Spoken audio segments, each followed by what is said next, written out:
우리 하나님의 말씀을 다 함께 받들어 읽으려고 했는데 아직 다 못 찾으셨군요. 예, 구약 제 성경으로는 126면에 있네요. 구약 126면 출애굽기 29장 1절에서 9절까지의 말씀을 다 함께 받들어 읽겠습니다. 내가 그들에게 나를 섬길 제사장 직분을 위임하여 그들을 거룩하게 할 일은 이러하니 곧 어린 수소 하나와 흠없는 수양 둘을 택하고 무교병과 기름 섞인 무교 과자와 기름 바른 무교 전병을 모두 고운 밀가루로 만들고 그것들을 한 광주리에 담고 그것을 광주리에 담은 채 그 송아지와 두 양과 함께 가져오라. 너는 아론과 그의 아들들을 회막 문으로 데려다가 물로 씻기고 이복을 가져다가 아론에게 속옷과 에봇 받침 겉옷과 에봇을 입히고 흉패를 달고 에봇에 정교하게 짠 띠를 띠게 하고 그의 머리에 관을 씌우고 그 위에 거룩한 패를 더하고 관유를 가져다가 그의 머리에 부어 바르고 그의 아들들을 데려다가 그들에게 속옷을 입히고 아론과 그의 아들들에게 띠를 띄우며 관을 씌워 그들에게 제사장의 직분을 맡겨 영원한 규례가 되게 하라. 너는 이같이 아론과 그의 아들들에게 위임하여 거룩하게 할지니라. 아멘. 여러분, 사람이 거룩해질 수 있을까요? 성경은 사람이 거룩해져야 된다. 그러니까 예수 믿는 사람들은 거룩하게 되어야 된다라는 것을 계속 가르쳐 줍니다. 그것을 뭐 성화라고 이야기하지만 그런데 우리가 항상 느끼는 것은 우리는 거룩하지 않은 사람이라는 거예요. 조금만 거룩하게 생활해 보려고 해도 사탄이 가만히 있지 않고 정말 열심히 공격을 합니다. 그래서 우리는 가끔씩은 그걸 느낄 때마다 나는 어쩔 수 없는 인간인가 보다 하고 생각하면서 스스로를 정죄하기도 합니다. 그런데 그런 상태를 가장 처절하게 느꼈던 사람이 누구냐면 바로 사도 바울이었습니다. 그래서 사도 바울이 자기에 대해서 뭐라고 말하냐면 오호라 나는 곤고한 사람이로다. 누가 이 사망의 몸에서 나를 건져내랴. 그리고 중간 생략하면 내 자신이 마음으로는 하나님의 법을 육신으로는 죄의 법을 섬기노라. 마음으로는 하나님의 법을 따라가고 싶은데 육신으로는 계속해서 죄의 법을 따라가게 되는 너무나 연약한 인간이다. 가장 크게 절감하면서 가슴을 쳤던 사람이 사도 바울입니다. 그래서 왜 사도 바울이 이렇게까지 많이 느꼈을까라고 생각해 보니 역시나 이런 자신의 죄악된 모습에 대해 예민하게 느끼는 것은 어떻게 보면 그 사람이 더 거룩해졌기 때문에 더 깨끗해졌기 때문에 더 하얀 도화지와 같이 되었기 때문에 더 많이 느끼는 거예요.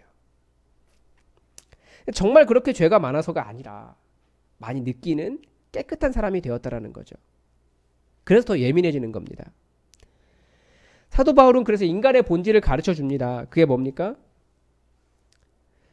사도 바울이 사역을 열심히 한 매우 거룩한 사람이었지만 그 안에는 끊임없는 그 육신의 정욕이 있었다라는 것을 보여주는 거예요. 그렇게 로마서라는 위대한 책을 쓰고 있으면서도 그 편지를 보내고 있으면서도 그 마음은 그 육신의 정욕을 떨쳐버릴 수 없었던 겁니다. 그래서 예수님께서 말씀하셨죠. 마음에는 원이로되 육신이 약하도다. 인간의 본질이 이것입니다. 우리가 예수님 믿으면서 거룩하게 살고자 하지만 연약하다라는 거예요. 우리도 예수님 믿는다고 그래서 거룩하다고 말하고 싶지만 신앙생활 오래 하고 성령으로 더 충만해질수록 우리는 우리의 연약함이나 우리의 죄악을 더 많이 느낍니다. 우리도 자꾸 못하는 것만 더 강조합니다. 그것이 더 잘하게 하려고 하는 그 사랑의 책망이라면 참 좋을 텐데 사실은 사랑에서 오는 권면이 아니라 너는 왜 그것밖에 하지 못하니? 왜 그것밖에 되지 못하니? 라고 하는 죄책감을 갖게 할 때가 더 많아요. 근데 그게 바로 사탄의 일이라고요. 하나님도 우리가 거룩하지 않다라는 것을 아십니다. 누구보다도 잘 아세요. 그래서 어떻게 하셨습니까? 사랑하셨어요. 알기 때문에. 거룩해서 깨끗해서 죄가 없어서 흠이 없어서 우리를 용납하신 것이 아니라 사랑하셨기 때문에 우리에게 구원의 길인 예수님을 보내주셨습니다. 우리의 허물이 드러나지 않도록 예수 그리스도로 옷 입혀 주셨습니다. 그래서 우리는 우리의 벌거벗은 죄악된 본질을 알아요. 내 본 모습은, 내 벌거벗은 모습은 내가 알잖아요. 그러나 하나님은 우리를 우리가 옷 입고 있는 예수 그리스도로 바라보신다고요. 우리가 입은 옷이 예수님이니까요. 교회는 이것을 뭐라고 부르냐면 이신칭의, 우리가 믿음으로써 의롭다고 불린다라고 말합니다. 우리가 의롭습니까? 아닙니다. 사탄이 하는 말이 맞아요. 그래서 사탄의 말도 잘 들으면 회개하고 하나님 만날 수 있습니다. 우리 거룩하지 않아요. 그러나 하나님은 우리를 예수님 때문에 의롭다고 불러주신다는 거예요. 그래서 위로를 받으십시오. 우리는 다 연약합니다. 죄가 있습니다. 우리 본질이 그렇습니다. 그러나 하나님은 우리를 예수님으로 봐주신다고요. 오늘 제사장의 위임식을 통해서도 우리가 이 거룩함에 대해서 다시 배울 수 있습니다. 제사장은 하나님을 섬기는 사람입니다. 거룩하지 않은 인간이 거룩하신 하나님을 섬기는 것은 불가능합니다. 그래서 오늘 본문은 인간 제사장이 어떻게 하나님을 섬길 수 있는 사람으로 변화될 수 있는가, 어떻게 하나님을 섬기는 사람이 될 수 있는가, 이것을 가르쳐 주고 있습니다. 그래서 1절은 이렇게 시작합니다. 내가 그들에게 나를 섬길 제사장 직분을 위임하여 그들을 거룩하게 할 일은 이러하니, 여기서 너는 모세죠. 이스라엘 백성에게 아직까지 제대로 된 제사장이 없었습니다. 그 말은 제대로 된 제사도 없었다는 뜻입니다. 다만 모세를 통해서 여호와 하나님의 뜻이 이스라엘 백성들에게 전달이 되고는 있었습니다. 그 뜻이 무엇이었습니까? 첫 번째가 이스라엘이라고 하는 나라에 하나님의 계명, 하나님의 법이 있었으면 좋겠다라고 해서 하나님의 법을 가르쳐 준 것이었고요. 두 번째는 하나님을 섬기는 체계가 있었으면 좋겠다라고 해서 첫 번째가 성전, 여호와 하나님을 섬길 장소로서의 성막을 만드는 것이었고요. 그리고 그 안에서 두 번째 체제가 바로 제사장을 세우는 것이었습니다.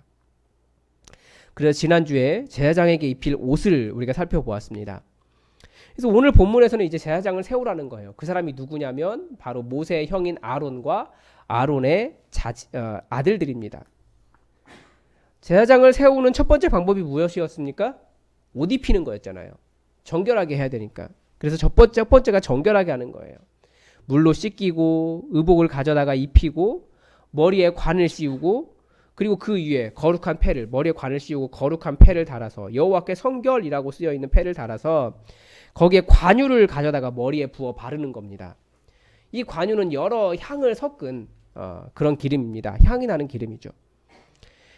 모세의 형 아론이든 아론의 아들들이든 제사장으로 세울 때는 다 이렇게 하는 겁니다. 그래서 9절에서 이렇게 말합니다. 아론과 그의 아들들에게 띠를 띄우며 관을 씌워 그들에게 제사장의 직분을 맡겨 영원한 규례가 되게 하고 하라.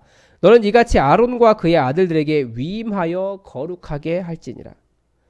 이렇게 하는 예식을 위임이라고 합니다. 이 위임 예식을 통해서 제사장이 세워지는 겁니다. 제가 목사 안수 받았을 때도 그랬어요. 이 목사 안수 받을 때 마음이 어떠냐면 저는 어제까지만 해도 전도사였습니다. 그런데 오늘 갑자기 목사 안수 받았다고 이제부터 저를 전도사라고 부르면 벌금 500원 뭐 그랬습니다. 사람이 변했나요 하루아침에? 그러면서 뭐 안수 받으면 뭐 그게 뭐가 달라지냐 뭐 그렇게 이야기하는데 그렇지 않아요. 목사로 인정하는 이유가 있습니다. 위임이라고 하는 것은 그 목사라고 하는 직분을 그 예식과 안수로서 위임해 주는 거예요. 그래서 그 직분 감당하라고. 그러니까 목사가 되는 겁니다. 사람이 달라졌기 때문에 그런 게 아니에요. 새로운 예식을 통해서 새로운 직분을 맡았기 때문에 목사가 되는 겁니다. 그러니까 우리도 11월 15일에 장로, 집사, 권사, 안수, 임직식을 하지 않습니까? 사람이 갑자기 변하는 것도 아닌데 그 예식에 무슨 놀라운 영적인 변화가 있거나 신령한 능력이 있어서 여러 가지 신학적인 작업들을 했지만 사람 자체가 그렇게 변하지 않아요. 그리고 우리의 변화는 사실은 그 예식을 통해서 변화되는 것이 아니라 우리는 예수님을 믿으면서 이미 변화가 시작되었습니다. 주님은 새로운 일을 시작하셨어요. 그때부터. 우리는 십자가에서 완전히 죽은 사람들 아닙니까? 즉 임직 예식이라고 하는 것은 직분을 위임하는 겁니다.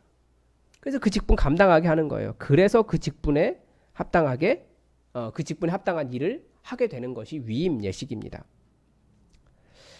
그러면 직분을 위임하는 목적은 무엇입니까?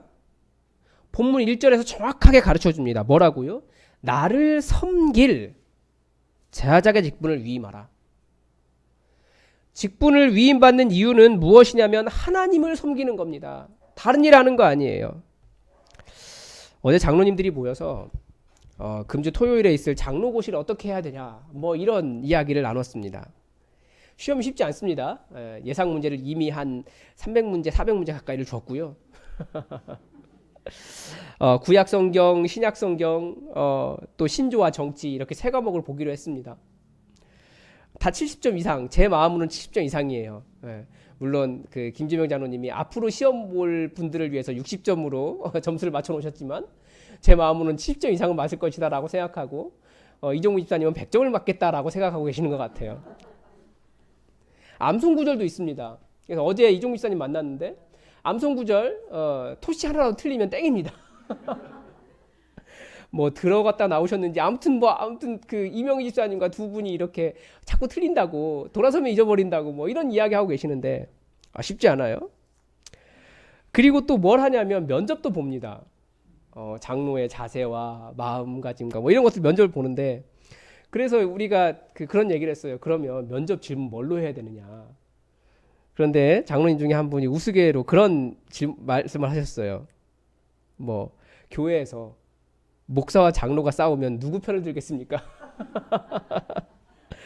그런데 강동구 장로님이 그 답이 너무 쉽다는 거예요. 답은 뭡니까? 하나님 편 드는 겁니다.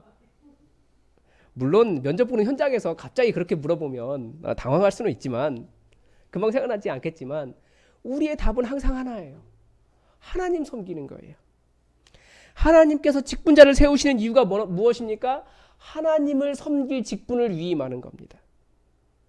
교회에서 위임해서 세우지만 그렇다고 교회를 세운다는 핑계로 하나님의 뜻을 외면하는 것은 그 직분에 합당하지 않은 겁니다.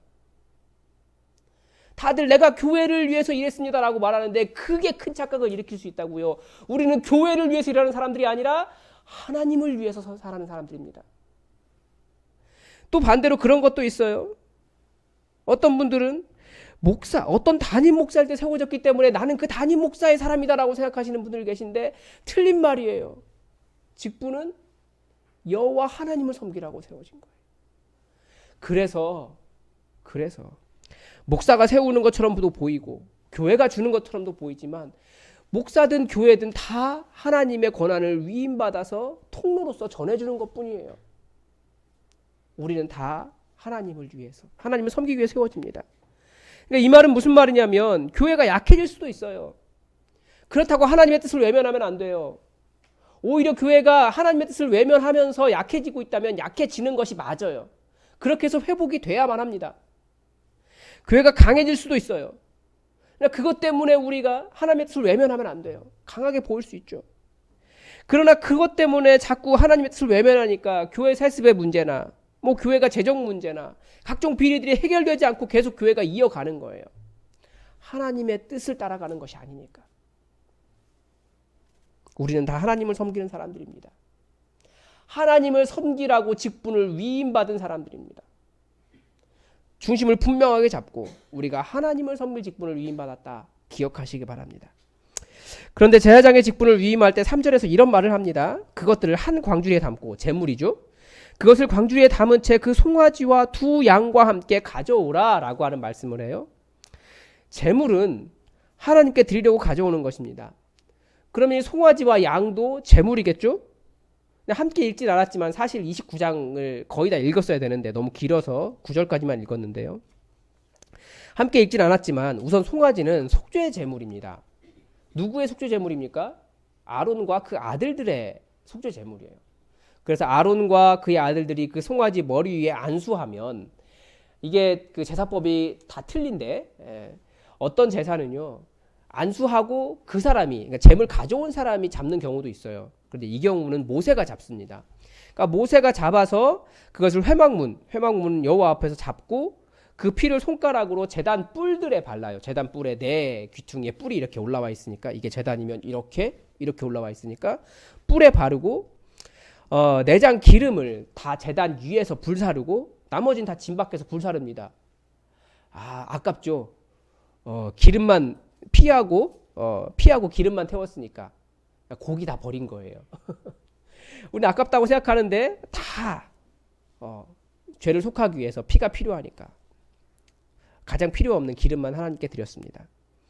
수양 2마리인데 1마리는 여호와께 향기로운 화제, 향기로운 향기로 드리는 화제입니다. 역시 아론과 그 아들들이 그 머리 위에 안수하고 모세가 그 수양을 잡고 그 피를 제단 주위에 뿌리고 수양의 전부를 다 불살라서 여호와 하나님께 드립니다. 그럼 이제 1마리가 남아있죠, 수양이. 역시 아론과 그 아들들이 그 수양의 머리에 안수하고 모세가 그 양을 잡아서 그 피를 가져다가 어떻게 할까요? 아론의 오른쪽 귓부리에 발라주고, 아론이 이렇게 서 있으면 여기에 이렇게 서든지 아니면 이렇게 서 있으면 뒤에서 이렇게 해서 발랐겠죠. 그리고 그 오른손과 오른발 엄지에 바르고 그 피를 제단 주위에 뿌리고 제단 위에 피와 관유를 가져다가 어떻게 하라고요? 아론과 아들들의 옷에 뿌립니다. 그러니까 지금 21절에 어떻게 됩니까? 이렇게 말합니다. 그와 그의 옷과 그의 아들들과 그의 아들들의 옷이 거룩하리라. 그 피 때문에. 그런데 한번 그 모습을 상상해 보십시오. 거룩하게 하나님께 제사를 드리겠다라고 세워진 제사장이 온 얼굴에는 머리에 여기 피를 부었으니까 여기에 피가 철철철 흐르고 있는 거예요. 귓부리에도 손가락에도 발가락에도 피가 묻어 있는 거예요. 그리고 머리에 부었으니까 그 피가 머리만 있겠습니까? 온 몸이 다 피로 뒤집어 써 있는 상태예요. 제사장은 자신에게 덮인 피를 보면서 무엇을 기억해야 합니까? 하나님을 섬기는 일은 아무나 하는 게 아니에요. 또 하나님을 섬길 때는 그 피로 뒤집어 쓴 채로 하나님을 섬기는 겁니다. 거룩하신 하나님 앞에 어떻게 설 수 있습니까? 하나님의 거룩하심 앞에 살 수 있는 인간은 아무도 없습니다. 한번 인간의 연약함을 생각해 보십시오. 우리는 태양을 바라보지도 못해요. 요즘 빛이 좋다고 가을이라고 사진 찍으려고 나가서 사진을 딱 들으면 눈부셔가지고 멀쩡하게 찍은 사진이 하나도 없어요. 다 이러고 찍거나 눈을 감고 찍어요. 우리가 태양만 봐도 바라볼 수 없는데 우리 하나님은 그 태양을 만드신 분이시잖아요. 하나님 앞에 설 수 있는 인간은 아무도 없어요. 그 앞에 서면 다 사라져 버릴 거예요.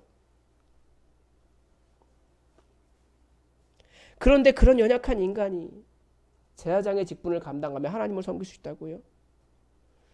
제사장이 하나님을 섬길 수 있는 이유는 그가 다 뒤집어 쓴, 그를 대신해 죽은 그 수양의 피 때문에 그가 하나님을 섬길 수 있습니다. 즉 그에게 덮인 피가 자기 대신해 죽은 대속의 피이기 때문에 그렇습니다.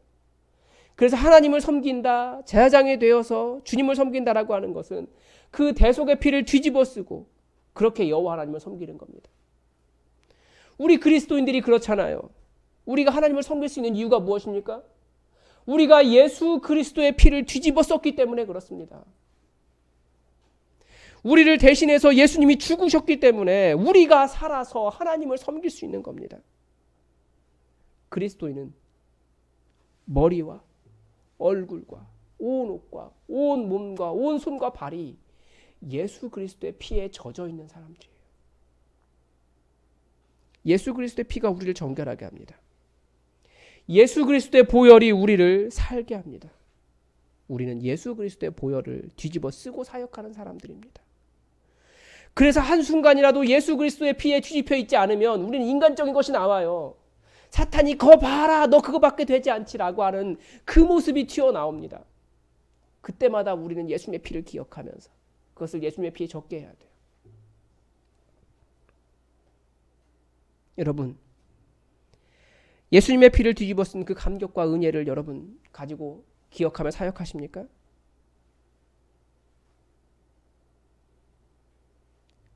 우리는 예수 그리스도의 피를 뒤집어 쓰지 않으면 사탄의 공격에 무력한 존재들이에요. 예수 그리스도라는 생명의 은혜를 항상 기억하고 계셔야 됩니다. 29장이 이 제사장의 직분과 관련해서 제사장의 직분의 위임과 관련해서 마지막으로 말하는 것은 위임식 수양의 가슴을 흔드는 흔드는 요제가 이게 흔드는 거거든요. 흔들어서 드리고 그것을 제사장의 분깃으로 삼으라라고 가르쳐 줍니다. 26절입니다.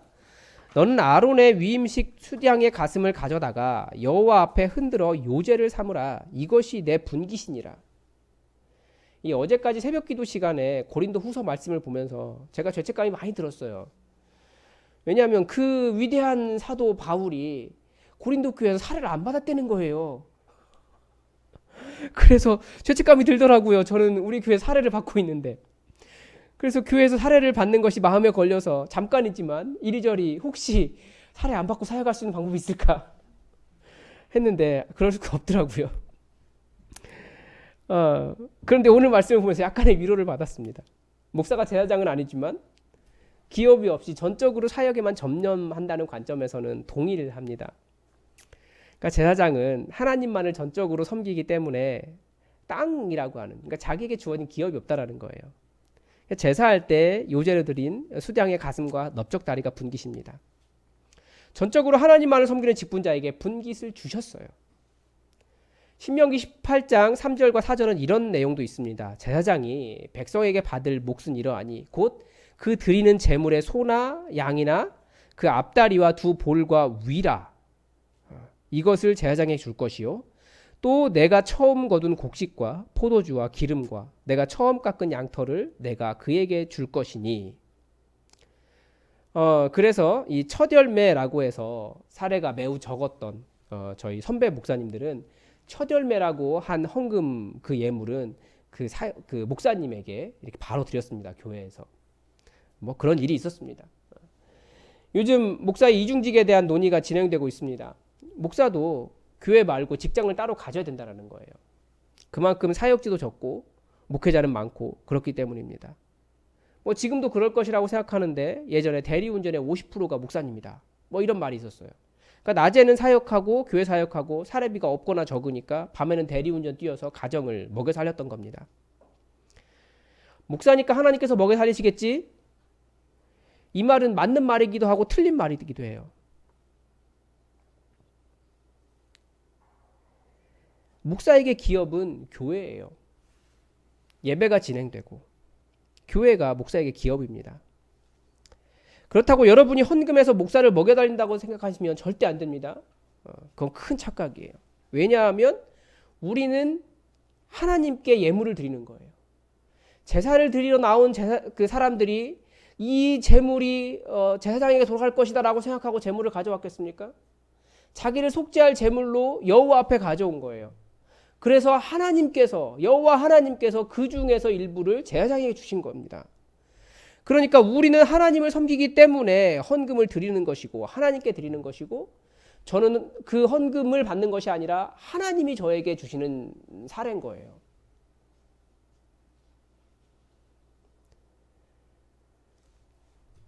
이 부분은 또 다른 것을 또 가르쳐줘요.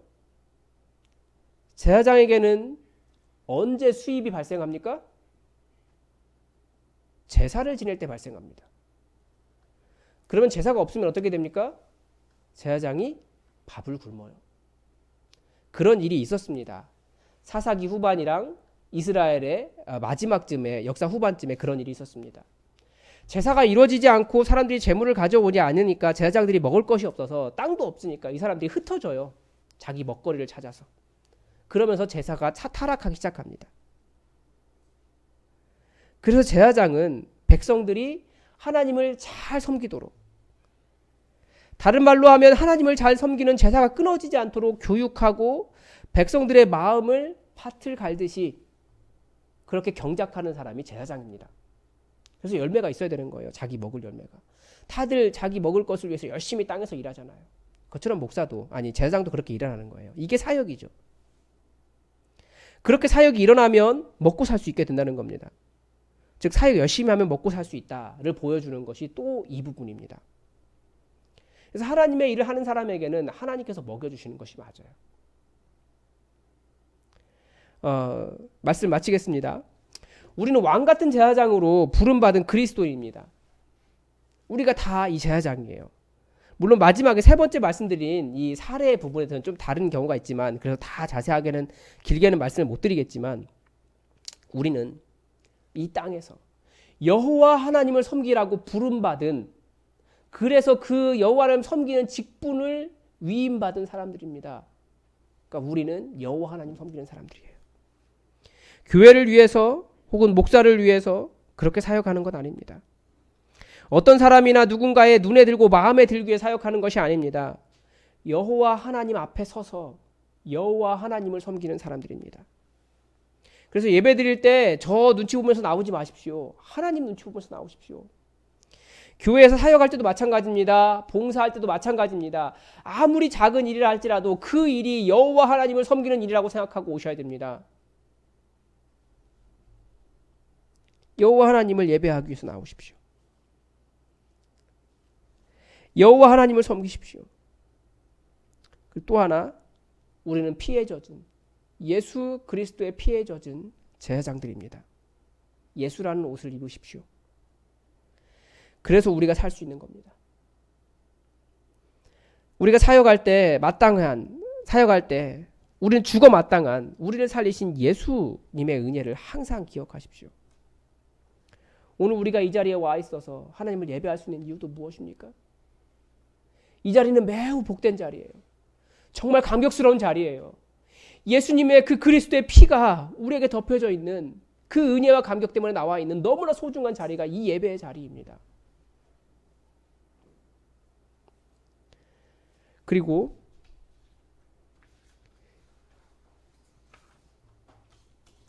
교회가 목사에게 월급 준다고 생각하지 마십시오. 그게 하나님의 것으로 생생내는 거예요. 여러분은 하나님께 드리는 겁니다. 하나님 앞에 드리는 겁니다. 그리고 우리가 또 사역하는 사람들입니다. 그렇기 때문에 우리가 열심히 사역하면 하나님께서 우리를 먹여주실 거예요. 그게 사도 바울과 교회 역사가 보여주는 것입니다. 여러분, 열심히 우리가 거룩한 왕같은 제사장의 직분을 위임받았기 때문에 우리가 예수 그리스도의 피로, 예수 그리스도의 은혜로 그 모든 것 잘 감당할 수 있었으면 좋겠습니다.